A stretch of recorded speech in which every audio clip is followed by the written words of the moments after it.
নাম শুনলেই Israel, America সহ পশ্চিমা দেশগুলোর বুকে কাঁপন ধরে। বিশ্বের বাঘা বাঘা মুসলিম লিডাররা পশ্চিমা অপশক্তির কাছে মাথা নত করলেও তাকে কোনোভাবেই দমানো যায়নি।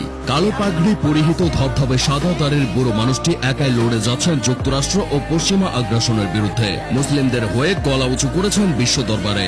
নাম তার আয়াতুল্লাহ খামেনি, যাকে ইরানের সাধারণ জনগণ পাগলের মতো ভালোবাসে। প্রায় 3 দশকেরও বেশি সময় ধরে ইরানের সর্বোচ্চ ক্ষমতা দখলে রাখা এই সুপ্রিম লিডার ইসলামিক জাগরণের মাসিহা হয়ে উঠেছেন। ইসলামের বিরুদ্ধে ইসরায়েল, আমেরিকার যৌথ অপতৎপরতার মুখে সৌদি আরব, মিশর, তুরস্কের মতো শক্তিশালী মুসলিম দেশগুলো হাতে চড়ি পড়ে বসে থাকলেও স্রোতের বিপরীতে থাকা এক সিংহ পুরুষের নাম হল আয়াতুল্লাহ খামেনি। 1939 সালে ইরানের মাসাদ শহরে জন্মগ্রহণ করা এই শিয়া ধর্মগুরু শৈশব হতেই ছিলেন প্রখর ধার্মিক ও বাস্তববাদী। তার পুরো নাম হল সৈয়দ আলী হোসেইনি খামেনি। ইরানের সর্বোচ্চ ধর্মীয় নেতাদের আয়াতুল্লাহ নামে ডাকা হয়। তারই পরিপ্রেক্ষিতে তিনি আয়াতুল্লাহ খামেনি নামে বিশ্বব্যাপী পরিচিত।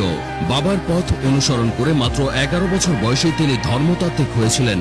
তাই ধর্মগুরুদের পোশাক পরেই শৈশবে নিজের সমবয়সীদের সাথে তাকে খেলাধুলা করতে হতো।